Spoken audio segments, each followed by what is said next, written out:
আসসালামু আলাইকুম। আশা করি আপনারা সবাই ভালো আছেন, নিরাপদে আছেন। আপনাদের দোয়ায় আল্লাহর রহমতে আমি অনেক অনেক ভালো আছি। ইতিমধ্যে থাম্বনেল দেখে বুঝে গিয়েছেন আজকে কিসের ভিডিও নিয়ে এসেছি। AIUV American international university, Dhaka, Bangladesh.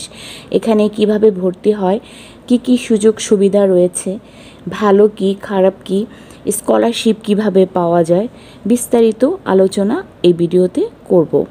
আশা করছি আপনারা ভিডিওটি টেনে টেনে না দেখে সম্পূর্ণ ভিডিও দেখার চেষ্টা করবেন, তাহলে বুঝতে পারবেন।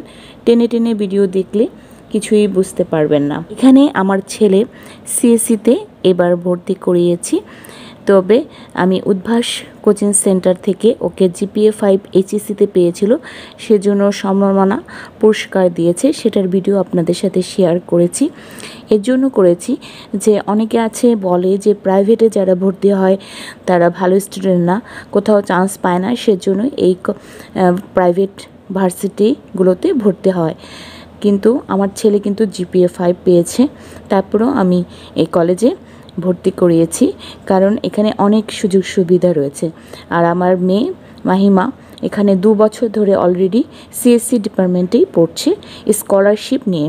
তো এর জন্য আরও বেশি আমি প্রাউড ফিল করছি, এর জন্যই আমি এই কথাগুলো বললাম।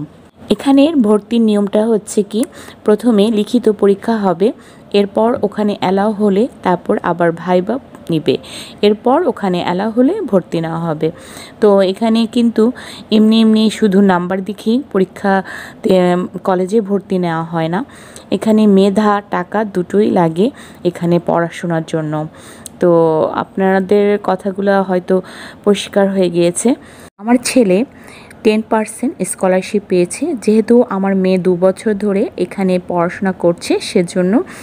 আর এই কথাটা আরেকটু বলি যে নিজের ভাই বোনই থাকতে হবে, খালাতো ফুপাতো ভাই বোন হলে চলবে না, তাহলে এই স্কলারশিপটা পাওয়া যায়। আর এখানে ওই সময় পড়াশোনা করতে হবে। যদি আমার মেয়ে পড়াশোনা করে বের হয়ে যেত, কলেজে না পড়তো, তাহলে কিন্তু এই স্কলারশিপটা আমার ছেলে পেতো না। তো একটু একটু করে একটু কথাগুলো বেশি হয়ে যাচ্ছে, আপনাদের বোঝানোর জন্য একটু বলছি। এবার স্কলারশিপ পাওয়ার পদ্ধতিটা একটু বলছি। যেহেতু আমার মেয়ে 30% স্কলারশিপ পেয়েছে, সেটা একটু বলছি কিভাবে পেতে হয় বা কি করলে পাওয়া যায়। এখানে কমপক্ষে 70% 80% নাম্বার থাকতে হবে। এরপর প্রতিটা ক্রেডিট 18 ক্রেডিট অবশ্যই থাকতে হবে প্রতিটা সেমিস্টারে। প্রতিদিন ক্লাসে অ্যাটেন্ড থাকতে হবে, যাতে কোনোভাবে অ্যাবসেন্ট না থাকা যায়। টিচারের মানে ফ্যাকাল্টির ভালো ব্যবহার থাকতে হবে, যাতে ইউডাব্লিউ না পায়। ফ্যাকাল্টি যদি কোনোভাবে ডিসিপ্লিন মেনটেন যদি না করা হয়, সেজন্য যদি কোনোভাবে ইউডাব্লিউ দিয়ে দেয়, তাহলে কিন্তু যতই আপনার মার্ক বেশি থাক, 90% থাকুক, তারপরেও কিন্তু স্কলারশিপ আপনারা পাবেন না। মানে স্কলারশিপ পেতে হলে অনেকগুলো স্টেপ আপনাকে পার করতে হবে। কথাগুলো যেভাবে সহজ মনে হচ্ছে অতটা সহজ নয়। যেহেতু আমার মেয়ে এই স্কলারশিপ পেয়েছে, অনেক কষ্ট করে স্টেপগুলো পার করেছে, আলহামদুলিল্লাহ। আমার মেয়ে এখনও স্কলারশিপ পাওয়ার জন্য চেষ্টা করে যাচ্ছে। আপনারা সবাই দোয়া করবেন যাতে ও এই মেনটেনগুলো করতে পারে, আলহামদুলিল্লাহ। আর স্কলারশিপগুলো 10% থেকে শুরু করে 50% পর্যন্ত দিয়ে থাকে, এমনকি 100%ও পাওয়া যায়। এটা হচ্ছে নাম্বারের উপর ভিত্তি করে দেওয়া হয়। আমার মেয়ে 30% স্কলারশিপ পেয়েছে, ওর ক্লাসে মাত্র 4 জন স্কলারশিপ পেয়েছে। তাহলে বুঝতেই পারছেন কতটাই কষ্ট স্কলারশিপ পাওয়া। তো আপনারা চেষ্টা করবেন পড়াশোনা ভালোভাবে করবেন। এখানে পড়াশোনার পাশাপাশি খেলাধুলারও অনেক ব্যবস্থা রয়েছে। অনেক ধরনের খেলাধুলা, যেমন ফুটবল, ক্রিকেট, ব্যাডমিন্টন, চেস, অনেক ধরনের খেলা এখানে শেখানো হয়। এমনকি অনেক টিম তৈরি করে এখানে খেলাধুলার ব্যবস্থা করা হয়, বিভিন্ন জায়গায় নিয়ে যাওয়া হয় ফুটবল টিম, তারপরে ক্রিকেট টিম। যেমন আমাদের সাকিব আল হাসান, বিভিন্ন জনপ্রিয় ক্রিকেটাররা এই কলেজেই পড়াশোনা করেছে। আমি হয়তো ছবিগুলো শেয়ার করেছি, আপনারা দেখতে পাবেন। এই বিশ্ববিদ্যালয় মিউজিক বা সঙ্গীত ক্লাসও করানো হয়। আমার ছেলের নবীনবরণ অনুষ্ঠানের দিন আমরাও গিয়েছিলাম। তো সেখানে এই বিশ্ববিদ্যালয়ের ছেলেরাই গানের প্রোগ্রাম করেছে, ব্যান্ড শোর প্রোগ্রাম করেছে। আমরা সবাই মিলে গানের প্রোগ্রামগুলো দেখছিলাম আর উপভোগ করছিলাম। খুব সুন্দর করে গাচ্ছিল সবাই মিলে। তো এখানে লাইব্রেরিটা বেশ সুন্দর, বেশ বড়।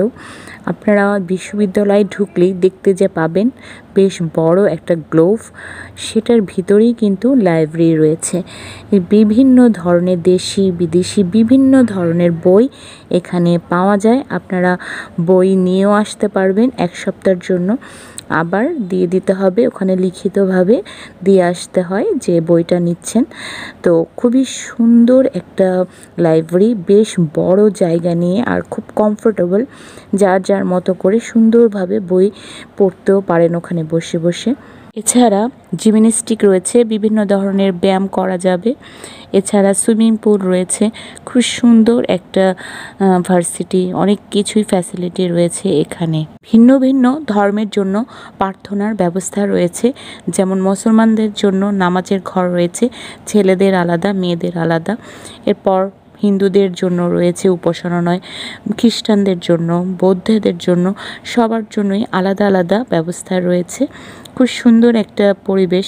সব ধর্মের লোকেরাই এখানে প্রার্থনা করতে পারবে, পড়াশোনার পাশাপাশি সময় পেলে নামাজটা পড়ে নিতে পারবে।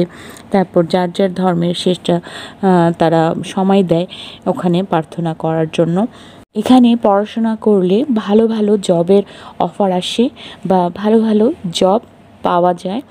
এখানে এমনকি ফ্যাকাল্টিও হতে পারে এই বিশ্ববিদ্যালয়ে। যদি পড়াশোনা ভালো থাকে, রেজাল্ট ভালো থাকে, তাহলে এখানে ফ্যাকাল্টিও হওয়া যায়। অনেক ফ্যাকাল্টি এখনও আছে যারা এই ইউনিভার্সিটিতেই পড়াশোনা করে এখানে ফ্যাকাল্টি হয়েছে। তো এই সুযোগটাও এখানে পাওয়া যায় এইখানে পড়াশোনা করলে। এতক্ষণ ধরে ভালো ভালো অনেক কথা বলেছি, এখন একটু খারাপ দিকটা তুলে ধরি। এখানকার রাস্তাটা খুবই সরু। একটি গাড়ি যদি পাস করা যায় আরেকটি গাড়ি পাস করা যায়।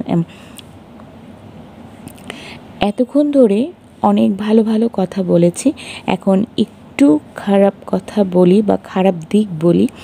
এখানে যাওয়ার রাস্তাটা খুবই সরু। একটি গাড়ি যদি যায় আরেকটা গাড়ি পাস হতে পারে না, খুবই কষ্ট, জ্যাম লেগে থাকে।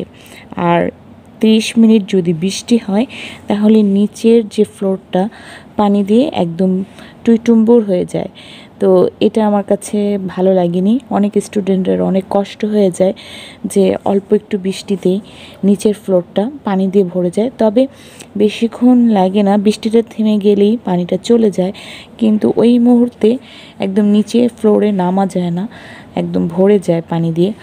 তো এইটা একটু খারাপ দিক। আর সব কিছুই আলহামদুলিল্লাহ ভালো। সব কিছু মিলেই তো একটা জিনিস, সব জায়গায় ভালো খারাপ থাকে, তবে ভালোটাই বেশি। তো আশা করছি আপনাদের বাচ্চাদের এখানে পড়াবেন, আর আমি যেগুলো তথ্যগুলো দিয়েছি হয়তো আপনাদের কিছুটা হলেও হেল্প হবে। আজ এই পর্যন্তই। এতক্ষণ ধরে আমার ভিডিওটা দেখার জন্য আপনাদের অসংখ্য অসংখ্য ধন্যবাদ। আমার ফ্যামিলির জন্য দোয়া করবেন। আপনারা সবাই ভালো থাকেন, নিরাপদে থাকেন। আল্লাহ হাফেজ।